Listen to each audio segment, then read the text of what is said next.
l'invité de la matinale.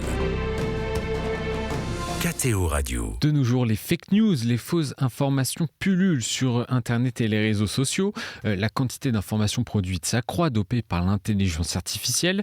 Et s'assurer que cette information est juste est aujourd'hui un défi que l'on penserait contemporain. Mais la désinformation existait déjà au temps des premiers chrétiens. Et oui, notre invité s'est penché avec acuité sur le sujet dans son dernier livre, La rumeur et l'épître, info et intox au temps de Saint Paul, publié aux éditions du Cerf. Chantal Régnier, bonjour. Bonjour. Merci d'être avec nous. Vous êtes bibliste, grande spécialiste de Saint Paul et de sa pensée. Et les auditeurs de KTO vous écoutent chaque semaine dans l'émission Sur les pas de Saint Paul. Alors, Chantal Régnier, la fausse nouvelle, c'est pas seulement un mal contemporain. Elles étaient déjà répandues dans l'Antiquité au 1er siècle après Jésus-Christ. Oh, bien sûr. On est bien loin d'un mal strictement contemporain. Déjà, dans l'Antiquité, il y avait aussi un désir d'information, une quête d'information, une recherche de communication qui se trouvait un peu partout dans la vie quotidienne des gens, sur les forums, au bain, au puits, au marché. C'était des lieux où on était en quête un peu de faits sensationnels. Mais ceci aussi dans un contexte où l'Empire romain est en pleine expansion, il connaît une relative paix et l'information circule de plus en plus vite, même à cette époque, à cause de l'essor de la navigation, parce que le lieu essentiel de l'information à ce moment-là, se trouve dans les villes portuaires, à cause du lien justement avec les différentes parties de l'Empire. Donc il y a bien une quête, un désir d'information et un peu la recherche du sensationnel aussi. La recherche du sensationnel dans ces sociétés méditerranéennes, il y avait une soif également de merveilleux. Alors aussi bien sûr la soif de merveilleux liée à tous les cultes des divinités païennes. Ce qui change avec notre époque, c'est l'échelle. Hein. En fait, c'est surtout ça aujourd'hui, c'est comme vous venez de le dire, la quête de l'information, la désinformation, elle est démultipliée. Il y a les moyens techniques qui sont au service de cela, et donc ça favorise la provocation, la manipulation, la séduction, tout ce qu'on veut. Puis on n'a pas le temps d'assimiler l'information.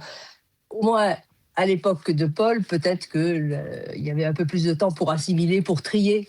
Quoique. Et vous avez dit que cette information se diffusait plus rapidement grâce à la navigation. Comment elle se diffusait ? Comment le savoir et la parole se diffusaient exactement à l'époque ?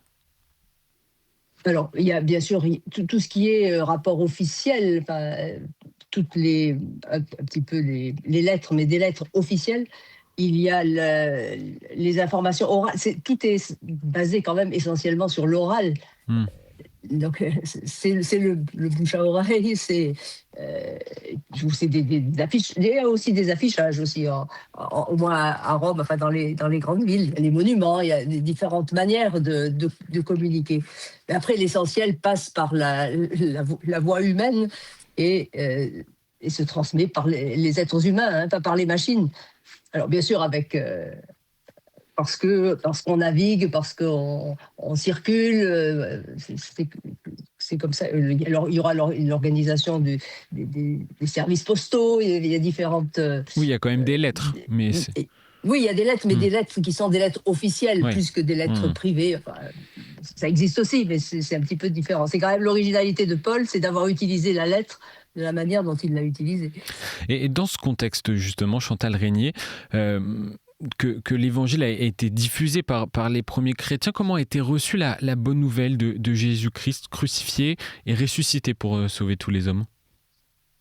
Alors, elle a été reçue aussi comme aujourd'hui, c'est-à-dire de différentes manières. Soit elle est accueillie, soit elle est repoussée, soit elle est combattue. Voilà, on retrouve les mêmes cas de figure, mais l'évangile est à l'opposé d'une information qui serait de la rumeur ou du sensationnel ou du merveilleux.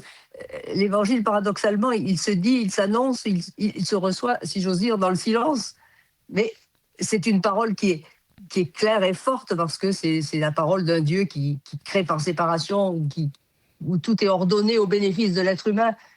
Et donc, cet évangile est différent d'une rumeur. Bien sûr qu'il peut y avoir des rumeurs autour, qu'il va y avoir des interprétations euh, aussi déviantes, si vous voulez, de l'évangile. Il y a bien Élimas, ce faux prophète dont les actes disent qu'il rend tortueuses les voies droites du Seigneur. Bon, ça, bien sûr que voilà, l'évangile est aussi reçu comme ça. Lorsque Paul s'adresse aux Athéniens et qu'il parle de résurrection, on lui dit qu'est-ce que c'est que ce perroquet? On t'en revoit là-dessus une autre fois.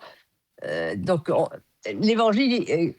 Paul est reçu en annonçant l'évangile comme Jésus lui-même a été reçu en enseignant, c'est-à-dire qu'il est soit accueilli, soit rejeté. Et comment Saint Paul, comme les disciples, y sont-ils pris pour que les paroles de Jésus ne soient pas déformées? Alors d'abord en annonçant, en argumentant, je crois que l'essentiel, c'est en vivant cette parole. Parce qu'il n'y a pas d'annonce de l'évangile sans une vie qui soit sans mensonge, sans spectacle, sans starisation, la vie de celui qui annonce, que ce soit Paul, les disciples ou tout chrétien aujourd'hui encore, eh bien, cette vie doit être en conformité avec le message. Le message est fragile, certes, puisque c'est une parole qui va s'incarner, qui va prendre aussi une forme d'écrit, mais c'est un message qui reste fragile, donc qui est livré à notre humanité. Finalement, c'est parce que Dieu s'est incarné dans notre histoire qu'il a revêtu notre fragilité humaine que le message il reste aussi fragile et qu'il est offert à toute personne et qui peut être reçu de manière différente. Mais les disciples sont là pour justement, par leur vie même, témoigner de ce que représente cet évangile, de ce qu'il est. Vous incitez notamment dans votre livre sur l'art de la rhétorique de Saint Paul pour diffuser cette information. Quelles étaient les infos ou la désinformation à propos de la foi chrétienne à l'époque? Ce qu'on pouvait dire pour essayer de lutter contre? Alors, dans le genre des informations, il y avait bien au sein de la communauté chrétienne, pas les adversaires, parce que c'était encore, il faut quand même bien se représenter que c'était des petits groupes encore. Hein. Oui. Au sein de la communauté chrétienne, il y a bien des personnes qui prennent l'évangile pour un mythe, pour des fables, pour des histoires. Et Paul doit combattre cela et ramener l'évangile à la personne du Christ, mort et ressuscité pour nous. Il y a ceux qui s'imaginent en savoir plus que les autres et même plus que Paul, et qui essaient de séduire par l'intelligence, en faisant peut-être un peu les malins. Et Paul ramène à la folie de la croix. Donc on ne peut pas suivre le Christ si on n'accepte pas qu'il est crucifié. Et donc si on n'entre pas dans cette kénose, dans cette humilité de l'annonce. Il y a aussi ceux qui, sous couvert de piété, font de l'argent avec l'évangile. Ça existe déjà à cette époque. Il ne faut pas croire que c'est nous qui l'avons inventé. Donc, voilà, il y a toutes sortes. Il y a les abus de pouvoir, bien sûr, ceux que Paul appelle les super apôtres, qui voudraient tout diriger et qui disent que Paul, finalement, il a une parole faible, que qu'il n'est pas crédible, enfin, etc., qui le décrédibilisent. Ce sont des mécanismes malheureusement que nous connaissons. Mais sans verser justement dans l'anachronisme, parce que ça peut être simple, mais quel parallèle on peut faire entre ces processus de désinformation dont vous nous parlez et ce qu'on peut vivre, ce qu'on connaît à notre époque? Alors, on parle beaucoup aujourd'hui des abus, etc. Les abus de pouvoir, donc le lien à l'argent, la séduction, tout ça, c'était très présent au temps de Paul. Et Paul a été affronté à ça. On l'a bien pris pour un dieu, mais il ne se laisse pas faire. Que ce soit à Lystre ou à Malte. Donc il remet toujours les choses il remet les choses à autre que lui. Il ne ramène pas le succès qu'il a quand il en a à sa propre personne. Donc il y a cette espèce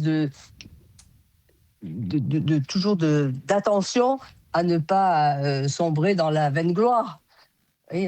Donc voilà, ça c'est un des éléments qui est typique de l'époque de Paul et puis malheureusement de notre époque. Après, l'évangile, ça sera toujours, annoncer l'évangile, c'est toujours un combat, et un combat coûteux, qui implique toute son existence, pas simplement la parole ou l'intelligence. Hein. Et de fait, on va à l'encontre de celui qui annonce, Paul le premier, mais les autres avec. Paul à la suite du Christ, il va à l'encontre de la lapidation, les tribunaux, la prison. Malheureusement, il y a bien des chrétiens dans le monde aujourd'hui qui connaissent cela. Donc, Et on se rend compte également que transmettre une information, juste ça a toujours été l'objet de bataille, hier comme aujourd'hui. Alors surtout lorsque l'information, entre guillemets, c'est la bonne nouvelle. Et que cette bonne nouvelle, justement, elle dérange. Elle dérange notre confort, elle met en cause notre liberté, nos manières de penser, nos jugements. Alors bien sûr que, de fait, ça c'est plus qu'une information, c'est une nouvelle, c'est l'irruption de Dieu dans le monde qui dérange quand on entend. Quand on l'entend.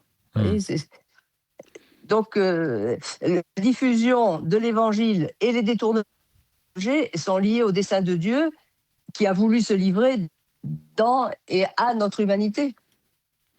Et avec toutes les recherches que vous avez menées, Chantal Régnier, quelles leçons on peut tirer des défis auxquels a été confronté Saint Paul pour lutter aujourd'hui contre cette désinformation et pour annoncer la bonne nouvelle ? Le défi, c'est de ne pas céder aux modes ambiantes, y compris peut-être dans l'Église, je ne sais pas. Et c'est de toujours adhérer à la personne du Christ par la vie de prière, par la vie de foi, par la vie tout court, de conformer notre vie aux mœurs du Christ. C'est par là que l'évangile est annoncé, plus que par des discours. Et surtout, peut-être ne pas hésiter d'aller jusqu'au bout de son engagement, mais ceci dans la plus grande humilité. Pas en se servant des médias pour dire, voyez, comme j'annonce bien l'évangile.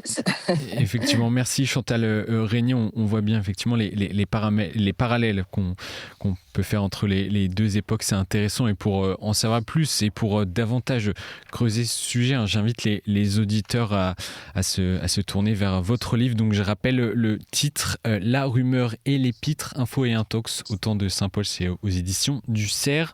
Encore une fois, merci Chantal Régnier, et donc on vous retrouve prochainement également sur KTO, dans votre programme sur les pas de Saint Paul. Merci à vous. Merci à vous, merci.